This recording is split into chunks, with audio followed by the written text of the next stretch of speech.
Bonjour à tous, Bonjour à toutes, bienvenue dans cette vidéo dans laquelle nous allons découvrir ce qu'est la sylvothérapie. je me présente Anne-Laure Dabo, je suis coach professionnelle et co-dirigeante du centre de formation Zen Pro.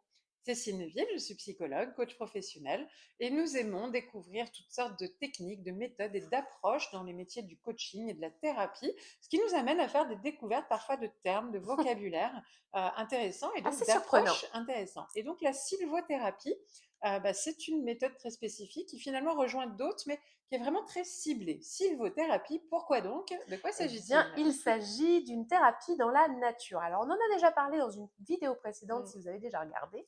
Sinon, allez-y, cherchez.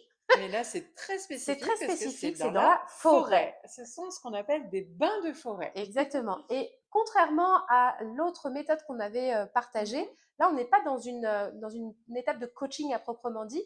On va vraiment être plutôt C'est dans le une phase de ressourcement, ouais, relaxation, relaxation. de ressources. Mm. Effectivement, Mm, on mm. va chercher à se ressourcer aux éléments naturels, C'est ça. à être en pleine conscience, à ralentir le temps et à se déconnecter de notre vie du quotidien et des nouvelles technologies. Et donc là, on peut amener la personne à prendre vraiment un bain de forêt dans le sens comme si on s'immergeait pleinement pour se détendre. J'aime bien la connotation du bain en fait. Ça va vraiment avec la notion de détente. À partir des cinq sens, c'est-à-dire que c'est vraiment lui mettre l'attention sur OK, qu'est-ce que vous voyez autour de vous, ces arbres, cette nature, peut-être même les animaux, voilà, tout ce qu'on le perçoit, les couleurs, etc. Les odeurs, Les odeurs dans la forêt, il y a beaucoup d'odeurs aussi différentes selon la saison, c'est pas la même, etc. Faire un focus, l'ancrage à la voilà, terre, l'ancrage. Le contact, on peut toucher les arbres, on peut serrer les arbres, on peut le contact des feuilles sous les pieds, la terre sous les pieds, marcher, entendre donc les bruits de la nature, le craquement sous nos pieds, les bruits des feuilles, mais aussi le bruit de l'air, les bruits des animaux, les petits oiseaux. Il y a toujours ces petites voilà. Et même au niveau kinesthésique, il y a l'air frais soit qui nous prend la peau si jamais il fait très froid, ou la petite brise, le contact physique à toucher l'aspect rugueux d'un arbre par exemple, c'est pas pareil non plus. On va pas aller jusqu'à goûter parce qu'en général, il faut bien à part connaître, s'il y a hein. des fruits que vous Voilà, connaissez, que vous maîtrisez c'est bien. ça, mais attention quand même. Mais ceci dit, ne serait-ce que ça, boire de l'eau fraîche en pleine nature et de voir qu'est-ce que ça fait de se connecter voilà, la nature en appréciant cette gorgée d'eau fraîche qui nous purifie et voilà. Être dans la pleine présence, la pleine conscience au niveau de tous nos sens, et de se ressourcer, de se reconnecter à l'essentiel, au vivant qui est en nous. C'est ça la sylvothérapie. Et à la base, c'est pas du coaching, on l'a dit, c'est là la grande différence.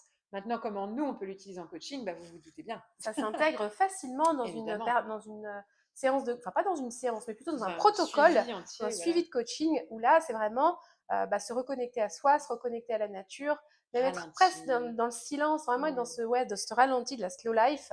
c'est Et ça, donc, du coup, ce serait peut-être un élément complémentaire c'est ça. à l'accompagnement de coaching pour faire un espèce de break. On peut y associer de la méditation, de la Hmm. visualisation ou de l'analyse des ressentis, des émotions. Qu'est-ce qui se passe dans ces moments-là? Quelles sont les pensées qui viennent? Voilà. Donc, évidemment, ça peut s'intégrer dans du coaching en fonction de la problématique, de la demande de la personne. Si elle vient parce qu'elle est stressée, c'est tout à fait adapté. Mais si elle vient parce que aussi elle se sent épuisée par rapport à trop d'énergie dans sa famille, bah, c'est de prendre du recul. Il peut y avoir plein de choses. Donc, à intégrer la sylvothérapie dans le coaching, c'est tout à fait possible et c'est là plus pour Se recentrer, ralentir et se ralentir. recentrer. Alors évidemment, si vous en avez fait l'expérience, n'hésitez pas à laisser votre commentaire parce que moi je serais curieuse de le lire.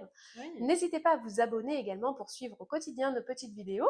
si On vous espère que aimez, ça vous hein, a plu. voilà. Si vous aimez ce genre de vidéos, il y en a 365 en tout. Vous pouvez vous abonner à la petite cloche si jamais elles ne sont pas encore toutes sorties. Et sinon, bah, de faire défiler et écouter voilà, les petites idées, les petites techniques. Notre but, en fait, vraiment hein, chez Zen Pro, c'est de promouvoir ces métiers de l'accompagnement dans leur variété, dans leur complémentarité. Il n'y en a pas un qui est mieux que l'autre. Nous, on aime les professionnels de l'accompagnement qui aident les gens à aller mieux. Et donc, bah, il y a plein de méthodes, plein d'outils. À nous de choisir les nôtres. Si vous voulez vous-même vous former pour vraiment préciser votre style d'accompagnement et votre profil de coach ou d'accompagnant, on a aussi des formations sur le centre de formation ZenPro, notamment la formation pour devenir coach professionnel avec la certification. Vous aurez toutes ces infos et plein d'autres formations sur le site .com. zenproformation.com. À très bientôt. À bientôt. Et ZenPro, c'est bien plus que ça. C'est aussi un centre de formation sur lequel vous allez pouvoir retrouver une formation pour devenir coach et encore d'autres des tas de formations pour découvrir des outils d'accompagnement. Des formations pour vous spécialiser en tant que coach pour enfants, pour ados ou pour parents. Et puis aussi des outils comme la PNL, l'analyse transactionnelle ou la psychologie positive qui est notre spécialité. Mais déjà, nous sommes heureuses de pouvoir vous offrir un échantillon. Une formation spécialement conçue pour vous, 3 outils d'intelligence émotionnelle à utiliser dans le cadre de vos accompagnements individuels ou de groupe que vous allez avoir offerts et à tester rien que pour vous. Vous allez pouvoir voir si du coup nos formations vous conviennent, si le format est adapté. Vous pouvez aussi venir renforcer votre réseau de professionnels au sein du groupe Facebook du réseau des coachs inspirants et épanouis. On vous dit à très bientôt. À bientôt!